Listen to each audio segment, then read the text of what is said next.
Bismillahirrahmanirrahim. Assalamualaikum warahmatullahi wabarakatuh. Adik-adik sekalian mahasiswa yang saya banggakan. Baiklah kita masuk pada pertemuan kedua. Kita lanjut pertemuan kedua tentang teknik budidaya tanaman hortikultura. Jadi tempo hari saya sempat membicarakan tentang ekologi tanaman hortikultura. Sekarang kita membicarakan tentang budidaya tanaman hortikultura. Jadi apa saja tahapan-tahapan budidaya tanaman hortikultura itu? Yang pertama yang dibicarakan adalah tentang studi kelayakan lokasi budidaya tanaman hortikultura. Sejauh mana studi kelayakan yang harus kita perhatikan dari sekalian? Ya, apa saja yang kita perhatikan tentang studi kelayakan? Studi kelayakan adik sekalian yang perlu kita perhatikan adalah apakah lokasi yang kita jadikan sebagai tempat usaha budidaya tanaman hortikultura itu layak atau tidak. Makanya kita terlebih dulu kita akan mensurvei lebih awal tentang kesiapan daripada usaha budidaya. Jadi makanya tentang studi kelayakan di sini kaitan dengan apakah lokasi itu dekat dengan sumber air tidak. Makanya harus dicek lebih awal. Seumpamanya adik-adik sekalian, kita akan mengelola lahan seluas 5 hektar misalnya. Jadi makanya sebaiknya kita cek. Jadi yang pertama tadi adalah lokasi tersebut adalah dekat dengan sumber air. Entah sumber air itu air sungai ataupun air bor. Ini yang kita harus perhatikan adik sekalian. Itu tentang studi kelayakan. Kemudian yang kedua adalah studi kelayakannya, yang kedua adalah kaitan dengan apakah lokasi yang kita jadikan sebagai tempat usaha budidaya itu dekat dengan jalan raya. Kenapa dekat dengan jalan raya? Supaya nanti pada saat pengangkutan bahan atau bibit, ya kita bisa dilalui oleh roda 2 dan roda 4. Jadi makanya penting sekali di sekalian tentang studi kelayakan lokasi itu adalah dekat dengan jalan raya supaya nanti dalam pengangkutan hasil ya hasil panen juga kita bisa mempermudah dan juga tingkat pengontrolannya juga itu adalah cepat. Beda dengan jauh dari jalan raya susah pengontrolannya, pengangkutan bahan, pengangkutan bibit juga repot. Jadi makanya penting sekali tentang studi kelayakan kaitan dengan dekat dengan jalan raya. Itu adalah penunjangnya. Kemudian yang selanjutnya adalah bisa dilalui oleh listrik. Jadi seumpamanya kita melakukan misalnya memompa air misalnya, tentu membutuhkan aliran listrik. Itu pentingnya di sekalian kalau bahan-bahan seperti itu, peralatan misalnya tentang listrik, penting sekali di dalam studi kelayakan. Itu yang menyangkut tentang studi kelayakan. Kemudian yang kedua, tahapan selanjutnya adalah kaitan dengan analisis usaha budidaya. Jadi makanya kalau kita melakukan analisis, jadi makanya setiap usaha kita melakukan usaha budidaya itu adalah kita harus melakukan analisis dulu. Analisis usaha budidaya. Jadi makanya apa saja yang kita bicarakan dalam analisis itu adalah kaitan dengan biaya investasi dan biaya operasionalnya. Jadi berapa biaya investasi misalnya sewa lahan kalau kita sewa lahan, ya beli bibit, biaya obat dan sebagainya. Kalau yang menyangkut tentang biaya operasional itu adalah tenaga kerja dan lain sebagainya. Itu ada sekalian kalau kita melakukan analisis. Jangan sampai misalnya kita anggarkan misalnya 5 hektar, anggarkannya 25 juta. Satu kali panen. Jadi makanya kita harus menghitung lebih awal supaya nanti pada saat kita panen dalam satu periode tidak mengalami kendala. Ya, jangan sampai biaya yang kita keluarkan itu adalah lebih banyak daripada biaya yang kita peroleh, hasil yang kita peroleh. Ini yang kita harus benar-benar harus matang dulu tentang perhitungannya. Makanya penting dalam analisis usaha budidaya di sekalian, ya, supaya nanti dalam usaha budidaya itu lebih banyak penghasilan daripada pengeluaran yang kita peroleh. Itu nanti dianalisis dengan menggunakan batch rasionya. Itu sekalian kalau kita bicara tentang analisis. Jadi bukan kita sebagai orang ilmuwan, makanya kita harus menganalisis dulu lebih awal. Itu yang kaitan dengan yang kedua.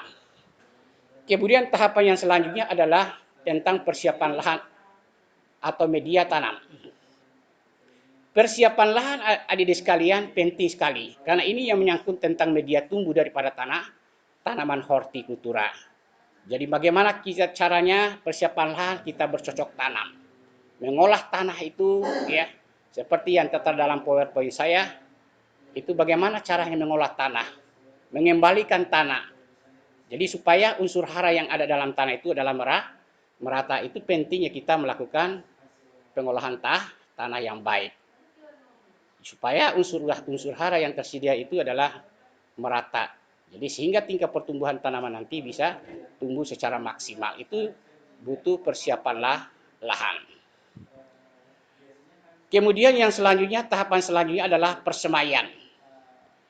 Jadi persemaian di sini adik sekalian kaitan dengan pembibitan.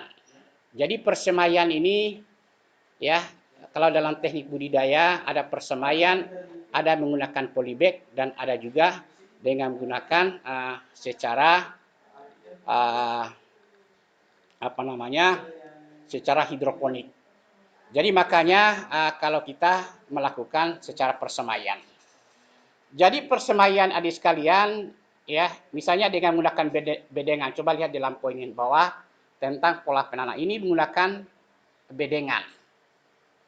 Jadi dalam menanamnya itu dalam memiliki bibit, mengangkut dan menempatkan bibit, menanam bibit.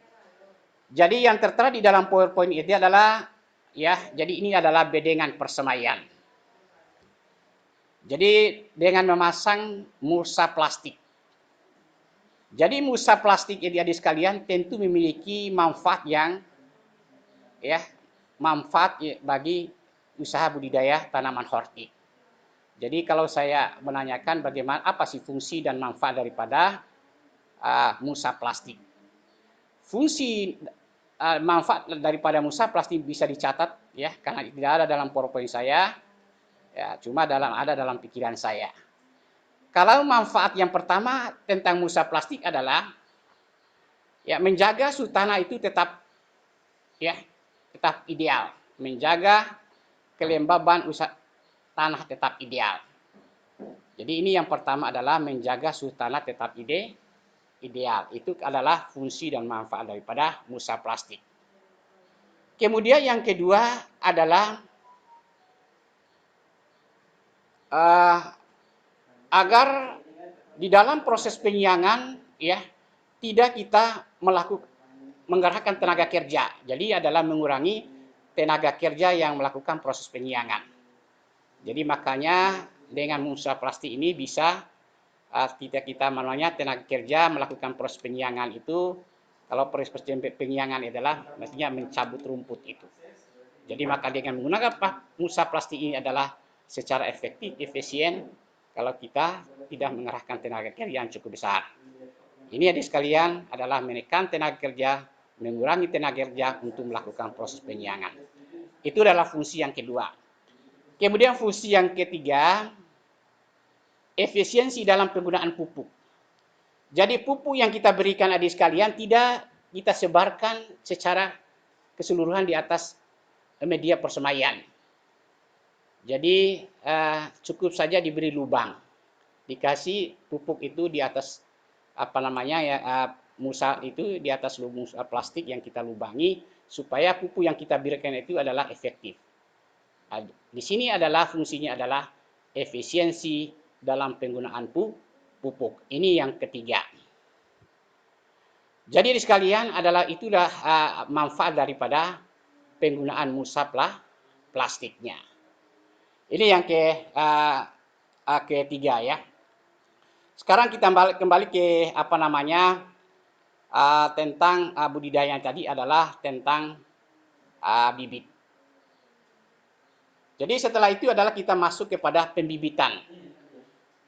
Bibit itu adalah harus benar-benar bibit unggul.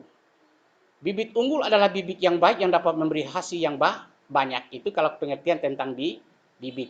Jadi pembibit. Nah, jadi bibit itu kita harus mencari benar-benar bibit unggul, bukan bibit asal-asalan yang kita cari. Makanya harus benar-benar bibit yang siap tanam. Bibit unggul lah bibit yang dapat memberikan hasil yang banyak. Itu tentang bibit. Tapi di dalam buku Hari Sumeru itu sudah menjelaskan tentang biji. Jadi biji terbagi atas dua, ada biji rekalsitran dan ada biji ortodoks. Kalau biji ortodoks, ya, kalau biji rekalsitran adalah biji yang tahan lama terhadap perubahan parameter lingkungannya. Mana yang disebut dengan parameter lingkungan dari sekalian? Tentang suhu, intensitas dan sebagainya itu adalah O2 dan sebagainya itu adalah lingkungannya. Jadi makanya kalau mencari bibit adalah bibit yang tahan lama terhadap perubahan parameter lingkungan. Itu yang disebut dengan bibit rekalsitran.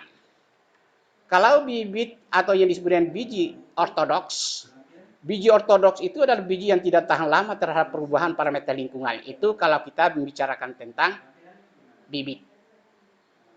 Ya, jadi makanya ortodoks itu adalah biji yang tidak tahan lama. Misalnya kalau bibit bawang. Bibit bawang itu biasanya ada yang lokal dan ada yang bukan lokal.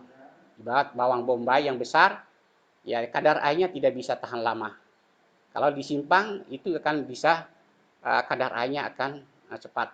Ini juga bisa mengalami proses penurunan mutu, pembusukan. Itu kalau kita bicara tentang bibit dan benihnya. Makanya di biji ortodoks adalah biji yang tidak tahan lama terhadap perubahan parameter lingkungan manakala kita melakukan proses penyimpangan. Itu kalau kita bicara tentang bibit. Ini adik sekalian.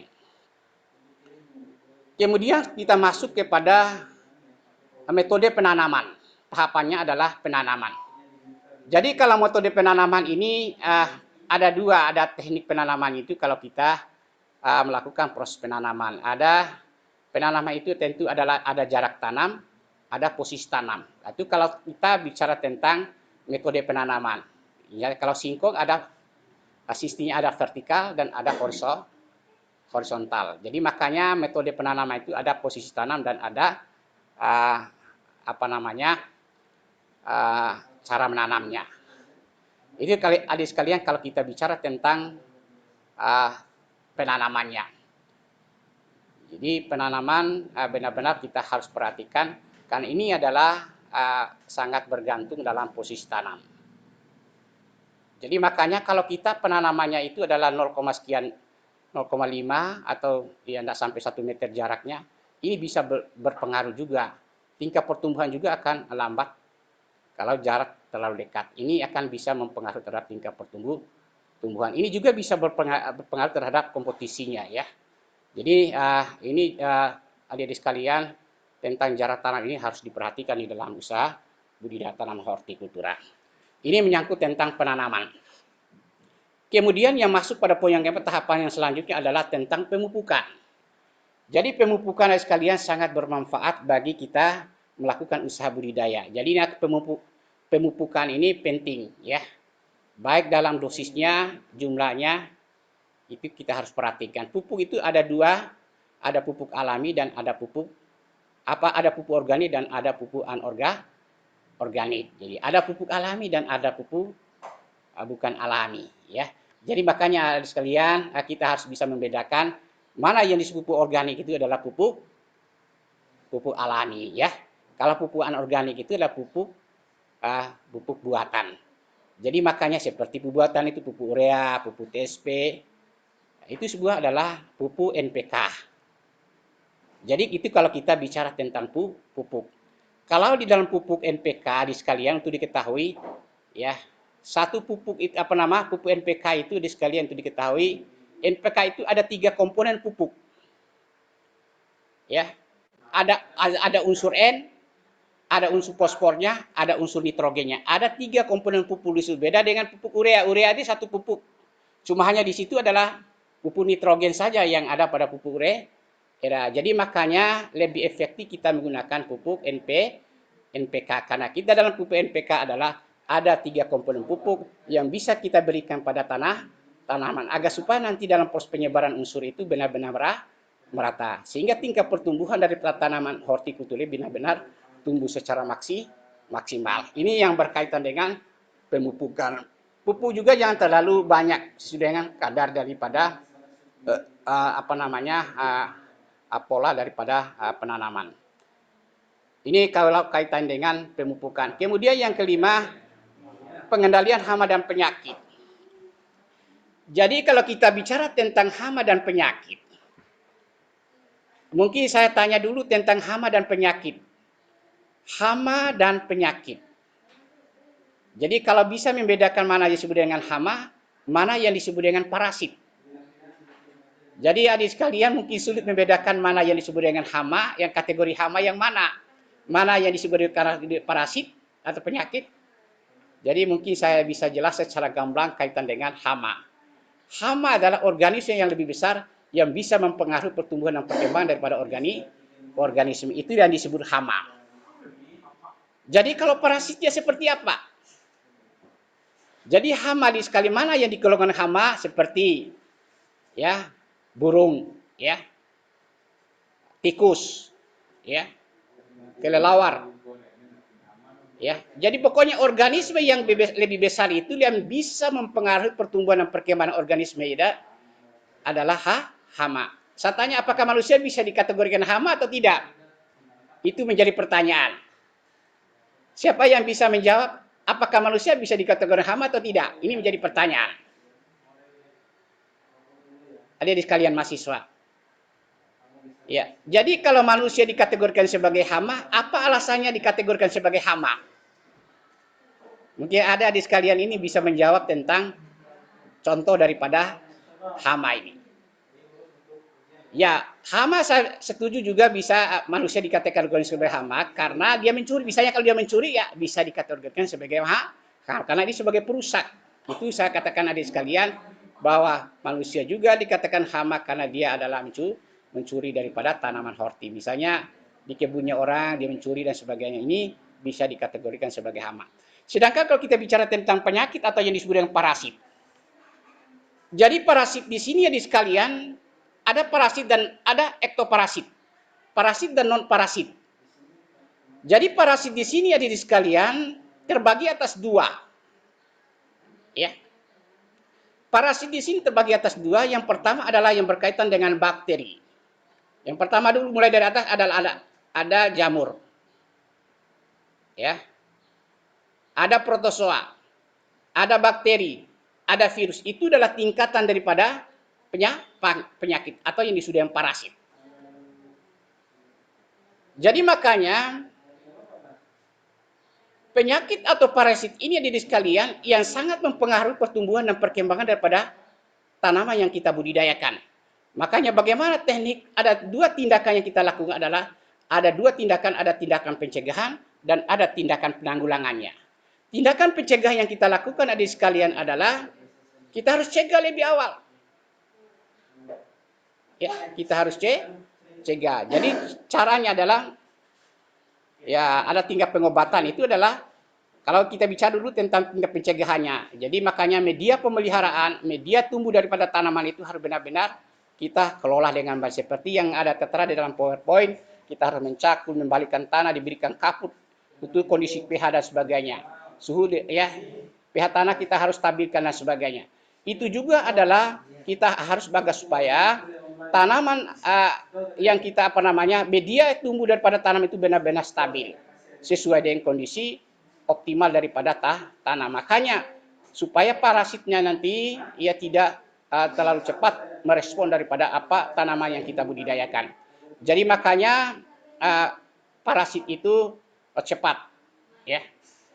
Jadi makanya harus benar-benar lebih awal harus kita cegah. Itulah yang disebut dengan tindakan pencegahan. Kalau tindakan pengobatan adik sekalian, ya, tindakan pengobatan yang kita lakukan adalah ya dengan menggunakan misalnya kalau di dalam budidaya bawang misalnya, ya kita harus cegah dengan menggunakan antibiotik. Itu adalah jalan terbaik ya manakala tindakan penanggulangan kita tidak bisa lakukan, tapi kita harus tempuh dengan menggunakan tindakan pengobatannya. Itu adik sekalian kalau kita bicara tentang tindakan pengobatan, apa saja obat yang kita berikan, misalnya contoh, ya salah satu contoh kalau kita membudidayakan bawak, kita memberikan Hostation. Ya, ada drusban misalnya. Drusban itu adalah ada konsentrasi rendah, tapi sama-sama daya bunuh. Beda dengan antibiotik yang namanya Hostation. Kalau Hostation adik sekalian adalah memiliki daya bunuh ya 800 cc. Kalau Drusban 400 cc. Lebih tinggi daripada Hostation daripada Drusban karena Hostation adalah 800 cc. Jadi memiliki daya bunuh, daya ampuh yang sangat tinggi. Jadi makanya adik sekalian, kalau kita melakukan pencegahan dengan menggunakan antibiotiknya. Jadi makanya petani itu ya selalu memilih dosis yang tinggi agar supaya daya bunuh terhadap penyakit yang melekat atau yang mempengaruhi terhadap pertumbuhan daripada tanaman horti, tentu petani adalah memberikan konsentrasi yang sangat tinggi agar supaya kecepatan di dalam proses pembunuhan daripada penyakit yang melekat pada tanaman itu benar-benar cepat ya mati misalnya pada tanaman itu. Itu kaitan dengan penyakit. Ini sekalian saya jelaskan tadi tentang parasit dan parasit, non parasit. Parasit adalah penyakit seperti virus, bakteri dan sebagainya. Kalau penyakit non parasit adalah penyakit yang disebabkan oleh faktor lingkungannya. Jadi mana yang disebut faktor lingkungan itu? Yang berkaitan dengan suhu, yang berkaitan dengan O2, yang berkaitan dengan pH, itu adalah faktor lingkungan. Jadi makanya lebih awal itu harus benar-benar media pemeliharaan ya yang kita lakukan itu benar-benar steril, ya benar-benar memenuhi standar daripada syarat tumbuh daripada tanaman horti. Nah, itu yang berkaitan dengan pengendalian hama dan penyakit. Saya jelaskan kembali adalah pengendalian itu ada dua, kaitan dengan tindakan pencegahan dan tindakan pengobatan. Saya pikir itu saya sudah jelaskan tentang teknik pengendalian daripada penyakit. Itu yang menyangkut dengan poin yang kelima di sekalian berdasarkan tahapan budidaya. Kemudian yang poin yang keenam kaitan dengan pemangkasan. Jadi makanya penting sekali kalau kita melakukan pemangkasan terhadap tanaman. Jadi kalau tanaman sudah benar-benar terlalu tidak teratur, ini bisa rubuh dan sebagainya ya. Ini perlu ditata dengan baik, ya dipangkas supaya nanti cabang-cabangnya itu bisa tumbuh kembali. Nah, ini juga adalah memperbanyak daripada cabang-cabang dari tanaman supaya nanti dalam proses pertumbuhan itu bisa tumbuh sehingga buahnya itu adalah mendapatkan buah yang banyak. Itu kelas teknik pemangkasan. Saya pikir di dalam teknik perbanyakan ada bisa kita membicarakan tentang lebih jauh. Nanti ada di sub yang selanjutnya. Itu ya pada poin yang keenam. Kemudian dan pengajiran. Pengajiran adalah pemberian terus. Jadi biasanya pada saat budidaya mungkin saya bisa perlihatkan di sini ya di sekalian ya kaitan dengan pengajiran ini yang saya maksud saya diri sekalian. Ya, ini pengajirannya. Ya, pengajiran jenis bahan ajir, jumlah kebutuhan jenis pengajiran. Agar supaya nanti dalam proses pertumbuhan, kalau misalnya budidaya tomat, ya, budidaya cabai dan budidaya kacang panjang, ini bisa kita lakukan agar supaya nanti bisa kita pada saat kita melakukan pemanenan, pemetikan hasil, ini bisa kita kita dapatkan hasil yang baik. Supaya nanti pertumbuhannya itu adalah tidak terhambat. Karena dengan ini adalah untuk memperkuat, untuk memperkokoh daripada batang dan akar daripada tanaman. Ini adalah kalau kita membicarakan tentang pengajiran. Ini bisa dilihat di layar hadirin sekalian kaitan dengan pengajiran. Saya kembali kepada teknik budidaya tadi, itu pengajiran dan pelutulus. Kemudian yang selanjutnya adalah penyiraman. Penyiraman adik sekalian kaitan dengan pengairan. Jadi makanya pada saat tadi saya jelaskan pada awal tentang studi kelayakan, tentu penyiraman tentang kaitan dengan pemberian air ya. Penyiraman ini penting. Setiap tanaman adik sekalian kalau tidak diairi, disirami dengan baik, tentu akan layu. Jadi makanya kalau kita memberikan air ya, makanya biasa pagi dan sore hari bisa kita melakukan proses pengairan agar supaya nanti pertumbuhannya bagus ya, tingkat pertumbuhan anak dan sebagainya perkembangan buah daripada tanaman itu adalah besar-besar, makanya harus teratur dengan proses pengairan. Jadi makanya di sini 80 sekian persen adalah tanaman itu adalah membutuhkan air adik sekalian. Jadi makanya jangan biarkan tanaman itu adalah tidak disiram, makanya harus disiram. Coba Anda ujikan ya. Tanah yang tidak disiram dengan tanah yang disiram. Tentu akan terjadi perbedaan hasil. Jadi makanya adik-adik sekalian mahasiswa ya, coba biasakan untuk menyiram tanaman itu supaya nanti hasilnya benar-benar maksimal. Itu kaitan pada poin yang ke-8. Kemudian yang kaitan yang ke-9 adalah penyiangan dan pengendalian gulma. Ya sudah saya jelaskan tadi tentang penyiangan. Penyiangan ini adalah kita mencabut rumput ya. Mencabut rumput biasanya kalau menggunakan mulsa plastik, kalau tidak menggunakan mulsa plastik tentu pertumbuhan gulma akan tumbuh. Ini permasalahan sangat serius adik-adik sekalian. Makanya dilakukan penyiangan. Kita kerahkan tenaga kerja ya. Manakala kita tidak menggunakan mulsa plastik tentu pertumbuhan gulma di sini tumbuh dengan sangat pesat. Jadi maka dikerahkan tenaga kerja untuk melakukan proses penyiangan. Ya, jadi kalau tidak lakukan penyiangan akan terjadi terhadap persaingan unsur hara, persaingan intensitas, persaingan O2 dan persaingan mendapatkan air. Jadi makanya langkah kita adalah melakukan proses penyiangan dengan cepat agar supaya tidak terjadi kompetisi terhadap persaingan unsur hara dan persaingan intensitas. Makanya kita harus lakukan adalah proses penyiangan. Ini pada poin 9. Kemudian poin yang 10 adalah tentang pemanenan. Jadi adik sekalian, manakala kita proses usaha budidaya kita mulai dari awal penanaman kita sampai dalam proses pemanenan, benar-benar kita harus teliti dengan baik. Teknik pemanenan itu harus benar-benar jangan gegabah. Makanya kita harus lebih awal kita tahu juga tata cari dalam proses pemanenannya. Misalnya dalam bawang itu kita harus siram supaya nanti dalam proses pencabutan tidak akan mengalami kendala. Ya, ada cara-cara di sekalian, ada pola dalam teknik pemanenannya. Pemanenan itu baik pada musim hujan maupun pada musim kemarau. Tapi biasa pada musim kemarau adik sekalian kecil kali mengalami kendala. Ini persoalannya ini adalah sekalian karena kita harus dikeringkan dulu.